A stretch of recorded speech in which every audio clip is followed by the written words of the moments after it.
पांच दोस्त। अय्यापुर गांव में मनोहर नाम का एक बांस का कारीगर रहता था।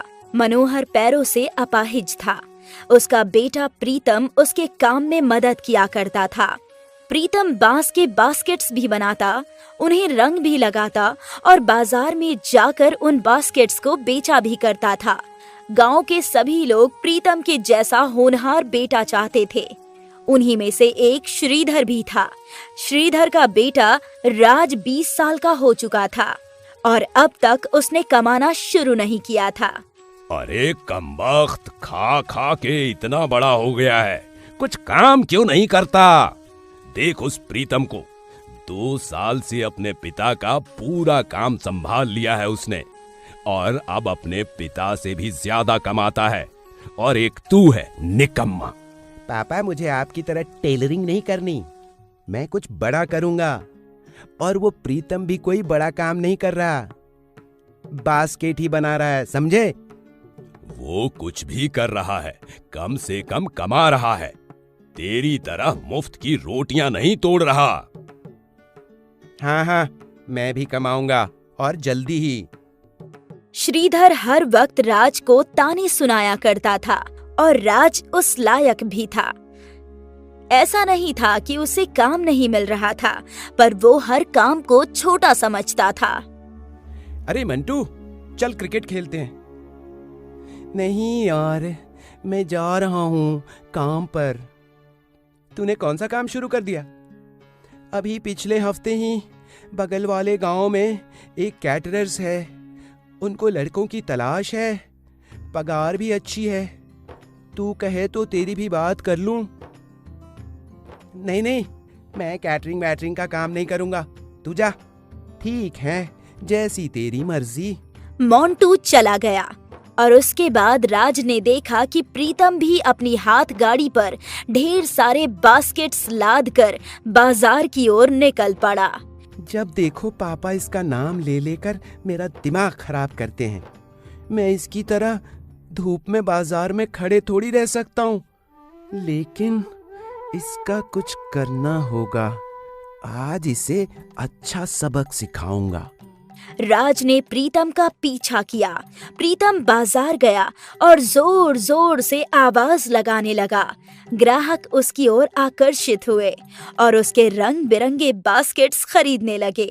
कुछ ही घंटों में प्रीतम ने सारे बास्केट्स बेच दिए और वापस घर की ओर निकल पड़ा।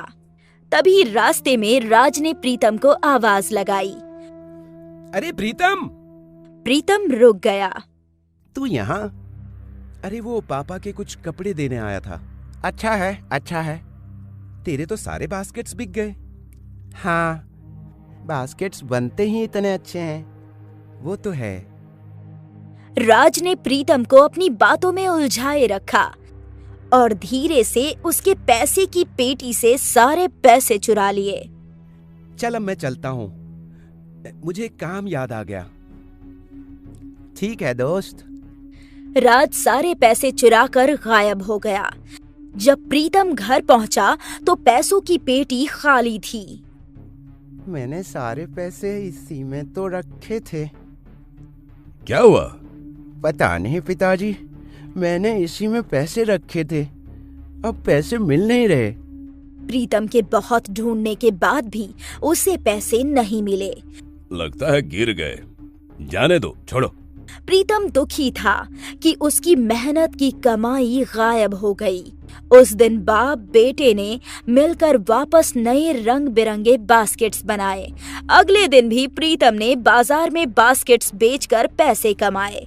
इस बार उसने सारे पैसे निकालकर अपनी जेब में रख लिए। रास्ते में उसे वापस राज मिला। राज ने पहले ही देख लिया था कि प्रीतम ने पैसे जेब में रखे थे। राज हाथ की सफाई में माहिर था। उसने प्रीतम का ध्यान भटकाया और झट से सारे पैसे निकाल लिए और फिर वहां से चला गया।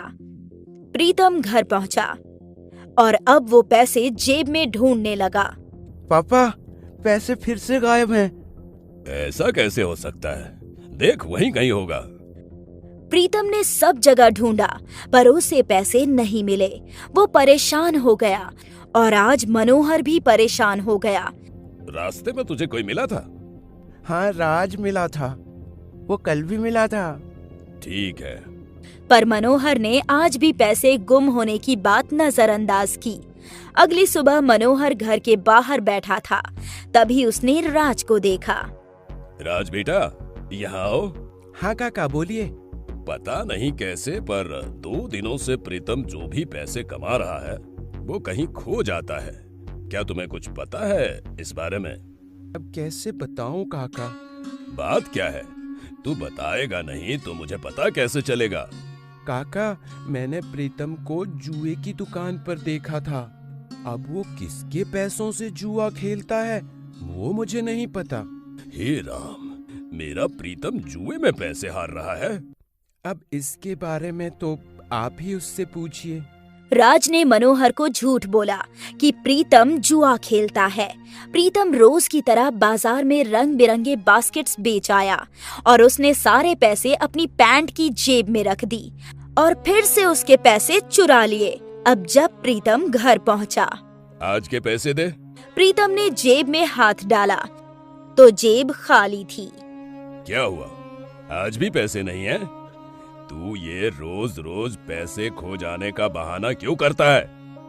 पापा, मैं क्यों बहाना करूंगा?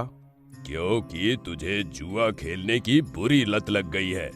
नहीं पापा, मैं जुआ नहीं खेलता। यहाँ घर में पैसों की तंगी है, बाप अपाहिज है और तुझे जुआ खेलना है। तेरे जैसा बेटा होने से अच्छा तो ऊपर वाला मुझे बेटा देता ही नहीं। मनोहर जोर जोर से प्रीतम को डांट रहा था और आसपास के लोग जमा होकर ये सब सुन रहे थे। जल्दी ही गांव में प्रीतम के जुआ खेलने की बात फैल गई और जो लोग प्रीतम को आदर्श बेटा मानते थे, अब उनकी नजर में प्रीतम गिर गया। प्रीतम अकेले बास्केट्स बना रहा था। ऐसे कैसे हो सकता है? रोज मेरे पैसे कैसे गायब हो सकते हैं? तभी प्रीतम को याद आया कि जब उसके पैसे गायब हो रहे थे तब से रोज उससे राज मिल रहा था। हो ना हो, ये राज का ही काम है। उसी ने मेरे पैसे चुराए हैं और मेरे पापा को झूठ भी बोला है। मुझे इस राज का कुछ तो करना होगा। अगले दिन प्रीतम ने बाजार से कुछ नकली नोट खरीद लिए। फिर रोज की तरह उसने बास्केट्स बेचे और सारे पैसे अपनी जेब में रख लिए। पर जब प्रीतम ने राज को देखा तो उसने वो सारे पैसे पेटी में डाल दिए और अपनी जेब में नकली नोट रख लिए। राज ने जेब में रखे हुए सारे पैसे चुरा लिए और वो सारे पैसे लेकर राज जुआ खेलने चला गया। पर उन लोगों को पता चल गया कि राज के पैसे नकली हैं और वो लोग राज को बुरी तरह पीटने लगे। जुए वाले लोग राज को पीटते पीटते गांव ले आए। अभी के अभी हमारे पैसे दे, वरना तू जिंदा नहीं बचेगा। मेरे पास कोई पैसे नहीं है। नकली पैसे देकर जुआ खेलता है, हमें धोखा देगा। इतने दिनों से तू हमारे अड्डे पर जुआ खेल रहा था, तब तेरे पास असली पैसे कैसे आए? वो पैसे मैंने चुराए थे। मेरे पास सच में पैसे नहीं हैं। उन गुंडों ने राज को और पीटा और फिर वहां से चले गए। सारे गांव को पता चल गया कि राज जुआ खेलता था। तभी प्रीतम अपने पापा को लेकर वहां आया। देखो पापा, इसी ने मेरे पैसे चुराए थे। आप मुझ पर इल्जाम लगा रहे थे, पर ये रोज मेरे पैसे चुराकर जुआ खेलता था। मुझे माफ कर दे बेटा, अब मुझसे बहुत बड़ी गलती हो गई। अब मैंने इसकी बातों में आकर तुझ पर शक किया। चोर कहीं का, लानत है तुझ पर। गांव वाले भी राज को खरी खोटी सुनाकर वहां से चले गए। राज को अपने बुरे कर्मों का फल मिला। वो भोले भाले प्रीतम को बदनाम करना चाहता था, पर कहते हैं ना, जैसी करनी वैसी भरनी। आखिर राज ही गांव वालों के सामने बदनाम हो गया। प्रीतम पहले की तरह मेहनत करने लगा। कुछ ही महीनों में उसने दुकान खोल ली और फिर वो दिन ब दिन तरक्की करने लगा। वहीं राज बस प्रीतम की उन्नति देखकर जल भुन रहा था और वो कर भी क्या सकता है। मेहनत करना उसके बस की बात नहीं। जिंदगी में ऐसे ही बहुत लोग होते हैं जो दूसरों की तरक्की में रोड़ा बनते हैं। पर चाहे वो कुछ भी कर ले, मेहनत करने वाले को सफलता हमेशा मिलती है। चंदनपुर गांव में ऐसे कई किसान थे जिनके खेतों में कुआं नहीं था और वो पानी के लिए दूसरे किसानों को पैसे दिया करते थे। उन्हीं में से एक था आनंद। ये ले भाई जगदीश, तेरे इस महीने के पैसे। जगदीश पैसे गिन ही रहा था कि उसने बोला, अरे भाई, तू कब तक यूं पैसे देकर पानी खरीदता रहेगा? क्या करूं भाई, मेरे पास अपना खुद का कुआं कहाँ है और कुआं खुदवाने के लिए पैसे भी नहीं है। तो तू मेरा कुआं खरीद लेना। वैसे भी मेरा कुआं तेरे खेतों के नजदीक है और मैं इसका ज्यादा इस्तेमाल भी नहीं करता। तू सच में अपना कुआं बेचना चाहता है? हाँ, अगर तुझे खरीदना है तो मुझे 10,000 दे दे और ये कुआं तेरा। 10,000? अब इतने तो बनते ही है ना, तू देख ले। अगर तुझे खरीदना है तो बोल दे, वरना मैं किसी और ग्राहक को ढूंढ लेता हूं। अरे नहीं भाई, नहीं, मैं 1-2 दिन में तुझे पैसे दे दूंगा। ठीक है आनंद घर गया और उसने कुआं खरीदने की बात अपनी पत्नी सरिता को बताई। सोच रहा हूं हमारी दोनों बकरियों को बेचकर आनंद को पैसे दे दूं कुएं के लिए। बकरियों को बेचने से अच्छा आप मेरी अंगूठी गिरवी रख दीजिए। अरे नहीं सरिता, ये तेरी माँ की है, मैं ये कैसे ले सकता हूँ? अरे सोना ऐसे वक्त के लिए ही तो बनाते हैं ना, और मैं बेचने को थोड़ी कह रही हूँ। आप गिरवी रख दीजिए, जब पैसे आएंगे तो हम छुड़वा लेंगे। ठीक है। सरिता ने आनंद को अंगूठी दे दी। वो अंगूठी गिरवी रखकर आनंद ने जगदीश को पैसे दे दिए। ठीक है भाई, आज से ये कुआं तेरा हुआ। धन्यवाद भाई। उस दिन आनंद ने खुशी खुशी खेतों में काम किया और शाम में जब वो घर पहुंचा तो उसकी साली नीलिमा घर आई हुई थी। जीजा जी, कैसे हैं आप? बहुत अच्छा हूँ, और तू बता, तू कैसी है नीलिमा? बहुत अच्छी हूँ। जब से दीदी घर से गई हैं, तब से पूरे घर में मेरा ही राज है। क्या बोली तू? कुछ नहीं दीदी, यूं ही मजाक कर रही थी। आई बड़ी मजाक करने वाली। अरे मैं तो भूल ही गई थी, आपका काम हुआ? हाँ, हो गया। आज से वो कुआं हमारा हुआ। अब मैं जितना चाहूँ उतना पानी कुएं से निकाल सकता हूँ। अरे वाह जीजा जी, ये तो बहुत खुशी की बात है। इस बात पर तो दीदी को बोलो समोसे बनाने। हाँ, सरिता बना दो ना समोसे। ठीक है, बनाती हूँ। सरिता भी बहुत खुश थी। उसने सबके लिए समोसे बनाए और सबने खुशी खुशी समोसे खाए। अगले दिन आनंद कुएं से पानी लेने गया। हे, रुक जाओ। क्या हुआ भाई? पानी के पैसे दो। किस बात के पैसे? ये कुआं तो मेरा है ना, मैंने कल ही तुमसे ये कुआं खरीदा था। तुमने मुझसे कुआं खरीदा था, पर अंदर का पानी नहीं। अगर तुम्हें पानी चाहिए तो पैसे दो। क्या? पर ये तो सरासर धोखा है। अच्छा, अब पंचायत ही तुम्हारा फैसला करेगी। चलो पंचायत। आनंद और जगदीश दोनों मुखिया जी के पास आए और दोनों ने अपनी अपनी बात रख दी। कुछ गांव वाले भी इकट्ठा हो गए थे। आनंद की पत्नी और उसकी साली भी वहां पहुंच चुकी थी। कुआं मैंने आनंद को जरूर बेचा है, पर उसके अंदर का पानी अब भी मेरा है। अगर उसे पानी चाहिए तो मुझे पैसे देने होंगे। ये तो धोखा है मुखिया जी। ये गलत बात है जगदीश, तुम आनंद को धोखा नहीं दे सकते। ये धोखा नहीं है, व्यापार है, व्यापार। मुखिया जी को समझ नहीं आ रहा था कि वो क्या बोले। गांव वाले भी परेशान थे। तभी आनंद की साली नीलिमा सामने आई। जगदीश भैया, आपके बोलने के हिसाब से कुआं आनंद जीजू का है और पानी आपका, बराबर? हाँ, बराबर। तो जगदीश भैया, तो आप अपना सारा पानी कुएं में से ले लीजिए, क्योंकि कुआं तो आनंद जीजू का है ना। क्या? और अगर आप पानी आनंद जीजू के कुएं में ही रखते हैं तो आपको उन्हें किराया देना होगा हर महीने। नीलिमा की चतुराई सुनकर जगदीश के साथ साथ सारे गांव वाले अचंभे थे। जगदीश समझ गया था कि वो फंस चुका है और उसने हार मान ली। ना मुझे वो कुआं चाहिए और ना उसका पानी, वो दोनों तुम ही रखो आनंद। इतना बोलकर जगदीश तमतमाता हुआ वहां से चला गया। वाह चुटकी, तुमने तो कमाल ही कर दिया। धन्यवाद काका। आनंद और सरिता ने भी नीलिमा का धन्यवाद किया और उस दिन से आनंद को कुआं और पानी दोनों मिल गए।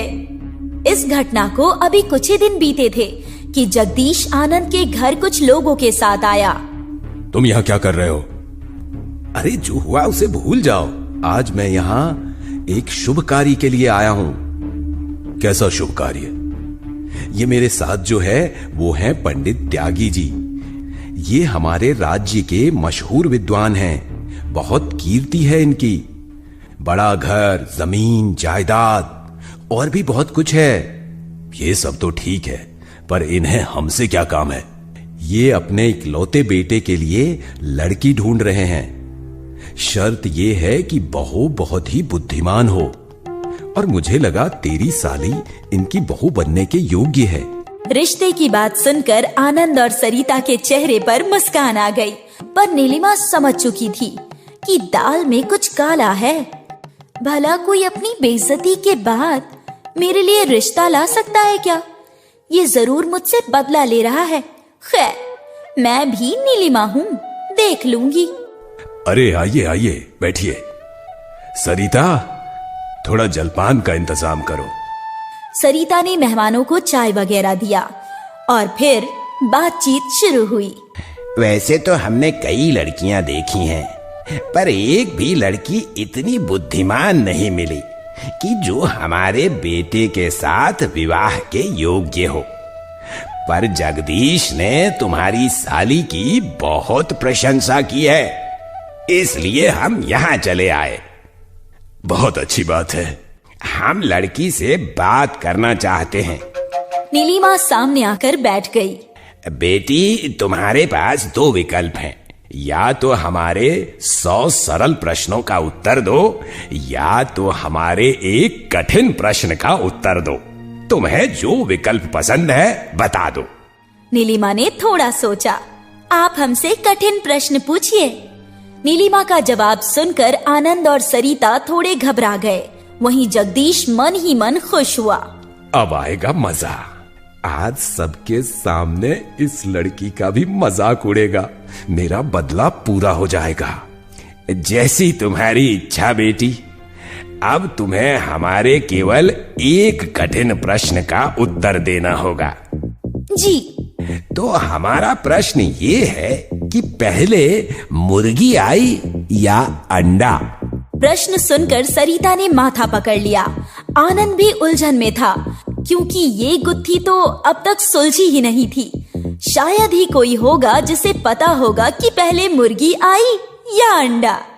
पर न जाने क्यों नीलिमा के चेहरे पर मुस्कान थी। उसने तुरंत उत्तर दिया, मुर्गी पहले आई। अच्छा, वो कैसे भला? आपने कहा था कि हमें बस एक ही प्रश्न का उत्तर देना है। ये तो आपका दूसरा प्रश्न हुआ ना ससुर जी? पंडित त्यागी काफी देर तक हंसते रहे। तुम तो सच में बहुत बुद्धिमान हो बेटी। मुझे तुम्हारी जैसी ही बुद्धिमान बहू चाहिए थी। तुम मेरे बेटे के लिए सर्वोत्तम संगिनी हो। आनंद जी, तो ये रिश्ता तय रहा। आपकी साली मेरे घर की बहू बनेगी। ये सुनकर सरिता और आनंद बहुत खुश हुए। अरे सरिता, सबका मुंह मीठा करवाओ। सरिता ने सबको मिठाई खिलाई और नीलिमा मिठाई जगदीश के पास ले गई। लीजिए जगदीश भैया, आपके मंसूबों पर तो पानी फिर गया। कम से कम मिठाई खाकर ही अपना मन बहला लीजिए। जगदीश ने जबरदस्ती मिठाई उठाई और न चाहते हुए भी मुस्कुराते हुए मिठाई खाई। जगदीश जल भुन रहा था। उसके बदले का सपना सपना ही रह गया। कुछ महीनों बाद नीलिमा की शादी पंडित त्यागी के बेटे से हो गई और अब वो अपने बड़े से घर में रानी की तरह रहती थी। अब जब जगदीश उसे देखता था तो वो खुद को कोसता था पर अब उसमें वो हिम्मत नहीं थी कि वो नीलिमा से अपनी बेइज्जती का बदला ले सके। 2 बार मुंह की जो खा चुका था। नीलिमा थी तो बहुत बुद्धिमान और उसने बुद्धिमानी से अपनी जिंदगी संवार दी।